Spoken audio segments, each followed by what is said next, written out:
तर पक्षाच्या घटनेबाबत होणाऱ्या आरोपांवरती राष्ट्रवादीचे प्रदेशाध्यक्ष सुनील तटकरे यांनी एबीपी माझाच्या संपादकीय कार्यक्रमामध्ये म्हणजेच कॉफी विथ कौशिकमध्ये नेमकी काय प्रतिक्रिया दिली आहे तीही पाहूयात.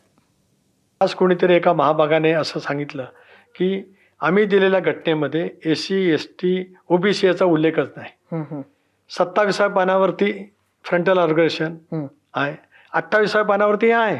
आपल्याकडे मी पाठवतो, आपण बघा.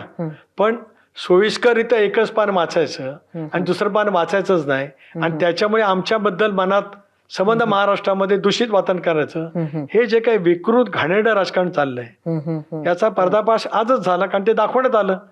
हे जे काही जोडलं जात आहे आता अपघाताची चौकशी झालीच पाहिजे, पहिल्या दिवशी मागणी केली. मुख्यमंत्र्यांनी बारामतीला घोषित केलं सीआयडीची इन्क्वायरी. त्या खात्याचे मंत्री राम नाईक आणि मुरलीधर मोहोळ बारामतीला आले, तिथेच त्यांनी ती स्वायत्त संस्था त्याची चौकशी घोषित केली. मी तिसऱ्या दिवशी ज्याला पहिल्यांदा माध्यमाशी बोललो कराडला, तिथे म्हटलं की चौकशी घोषित केली, ताबडतोब चौकशी यावी. पण सतत म्हटलं गेलं, आम्ही मागणीच नाही केली. एबीपी माझा, उघडा डोळे बघा नीट.